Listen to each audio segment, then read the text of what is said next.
who really owns the gold? Is it the governments, or is it the central banks, or property of the people? And that's what's happening in Italy, and how they are actually defining gold ownership. There is a huge debate that is raging right now, and I think that it is a critically important debate, which is why we're going to talk about it today. And that's what's happening in Italy, and how they are actually defining gold ownership. Because we think that the government is supposed to work for us, the people, right? And therefore, if a country owns gold, well, then don't the people own gold? I don't know. Let's just dive into this and see what happens. Because as you can see, basically, Italy accumulated most of its gold after World War II. And that's pretty much where they've sat up until this day. But gold becomes a cornerstone of national financial security. In '99, Italy integrated into the Eurozone. And so, interestingly enough, when you become a member in the Eurozone, their gold reserves are formally integrated into the Euro system framework. Wait a minute. So the gold reserves are now part of the Eurozone framework. And the Bank of Italy, well, they retain their management authority, but those reserves are considered part of the collective Eurozone system. So what happened in 2011? Do you remember the Eurozone debt crisis, the sovereign debt crisis? And there was all this public debate that emerged about whether Italy's gold could be used to backstop that national debt. So this is not the first time the question of ownership has come up. But the ECB at that time stressed that reserves are under central bank control, not government disposal. Okay, 2019. There were a lot of political proposals, and Italian lawmakers proposed declaring gold reserves as property of the people, which is probably what most people think anyway. Okay, well, that's our gold. But the ECB again warns against politicizing reserves, emphasizing central bank independence. Wait a minute. Who owns the gold? Well, we're talking about it again. And Brothers of Italy Party asserts that foreign entities should have no rights over Italy's gold. So those proposals are resurfacing again to classify reserves as belonging to the Italian people. But who really owns it, even if it's reclassified? Because again, the ECB reiterates that under EU law, the Bank of Italy alone manages the reserves. Now we're coming up into 2026, and there are new tax measures that are on the table on private gold holdings. And they're trying to get that gold that's out in the system right now that they have no visibility over, no control over. They're trying to get the public, like they've done for quite some time in India, to deposit, to let the government know where the gold is. And they're introducing a preferential tax scheme of 12.5% for citizens to revalue that undocumented investment gold. But this is gold that they might have had from inheritance or wherever else. There's estimated 5,000 tons of privately held gold targeted, rising potential billions in revenue. This is as important for the U.S. and China and everywhere else in the world as it is in Italy. Because in times of fiscal stress or political upheaval, Italy's gold reserves, they keep becoming a focal point of debate. But really, let's take a look at that, because that ownership question highlights the tension between national sovereignty How about individual sovereignty and the European monetary rules, which are created by central bankers that are not elected, and they don't really represent the public. They represent, and their job is to support private banks. So let's take a look at what's happening, because we can see the level of the gold reserves that exploded in Italy after World War II and during the Bretton Woods era, when the U.S. was the world reserve currency and tasked with maintaining gold, the dollar's value against gold at $35 to 1 ounce of gold. Now you need to understand that Italy has the third largest gold hoard of any country or even accumulation countries. And so they're looking to get that back, as much gold as they can that is now privately held, into the system. And once they know where all that gold is, kind of could be a setup for a gold confiscation too. I don't know. There are people that are living on hopium that believe that gold confiscation could never, ever happen again. But that's because they're living on hopium, and hopium, frankly, is not a very good plan. So are they going to entice all of that gold into the system? Because they want to uncover it. Just like the tokenization, the banks need more collateral so that they can grow more debt and leverage, and they're trying to entice it back into the system through tokenization. Well, I can tell you, if there's ever a choice, I'm never going to choose to tokenize my gold. That's the beauty of it. It is private, and it cannot be inflated away by governments and central banks, which is exactly what they want us to do. They need to be able to create that inflation.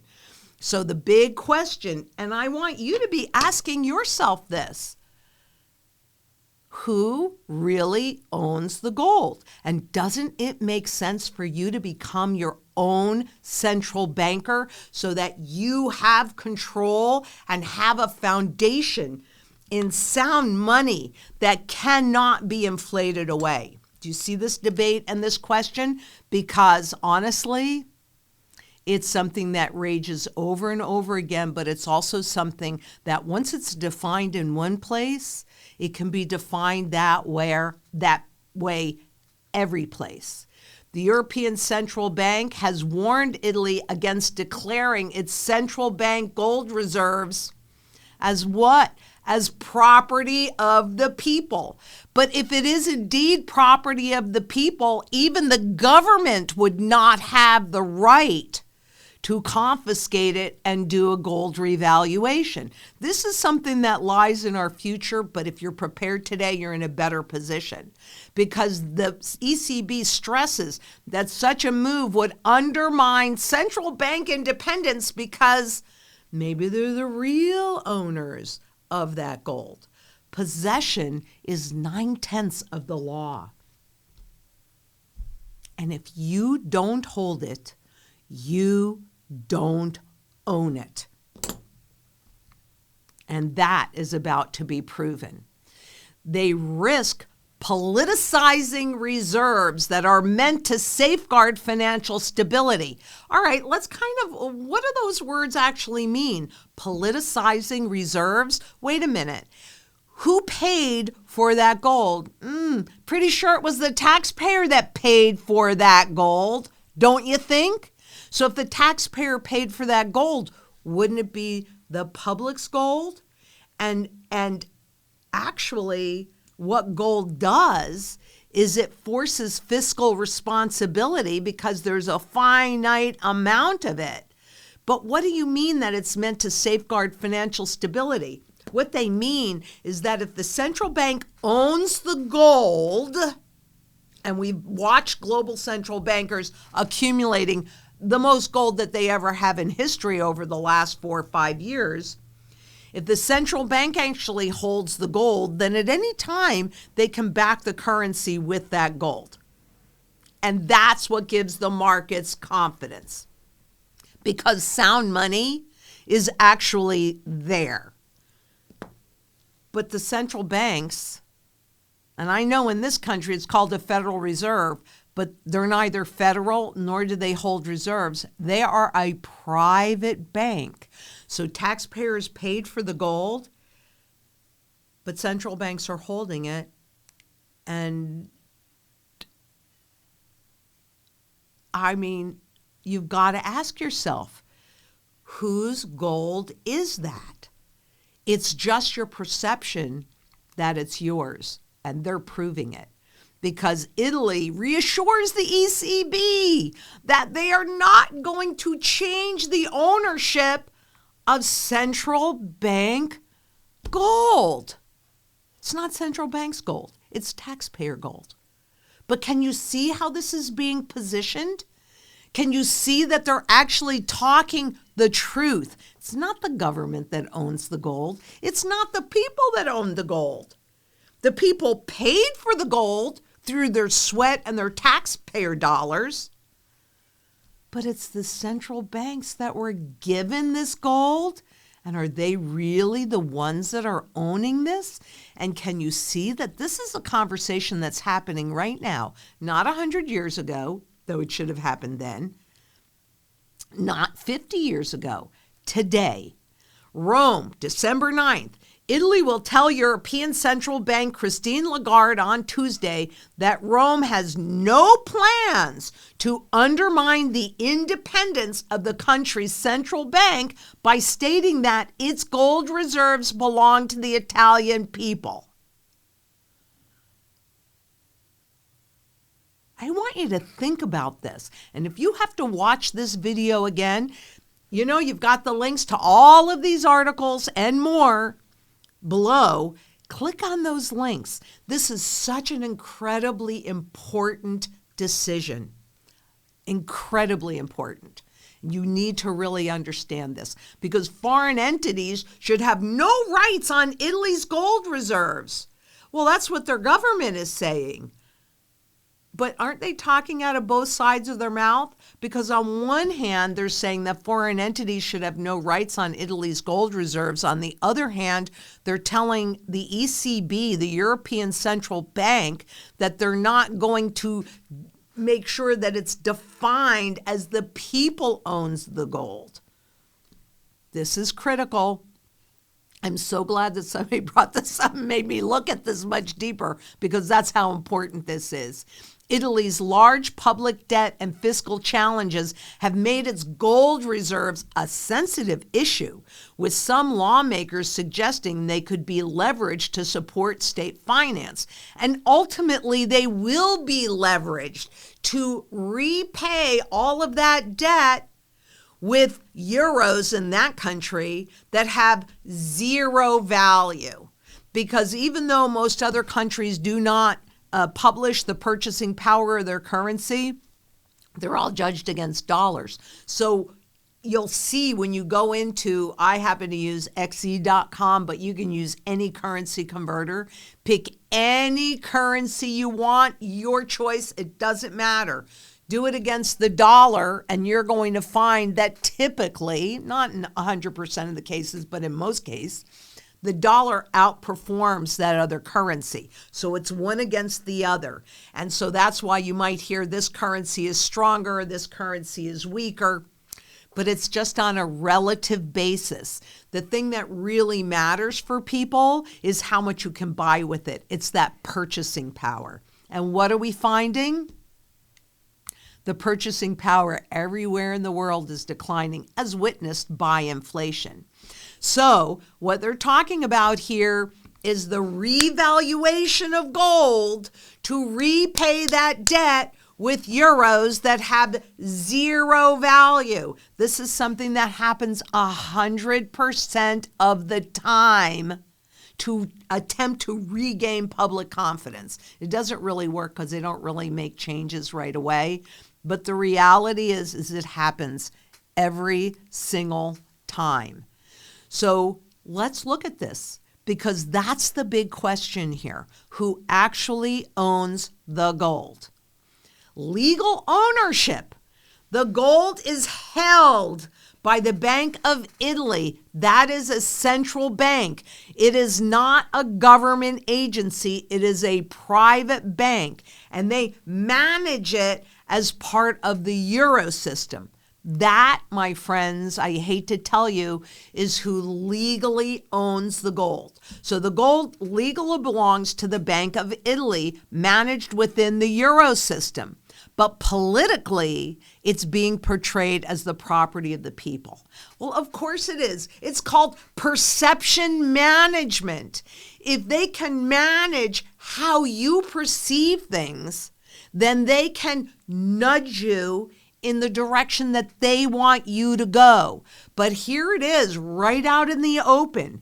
The gold is legally belongs to a private bank, even though it was tax dollars that paid for the gold. It was yours and my tax dollars. Well, we're not in Italy, but this is true all over the world. It's not the government that owns the gold legally, just like it's DTCC that owns all of the bonds legally, all of the stocks legally.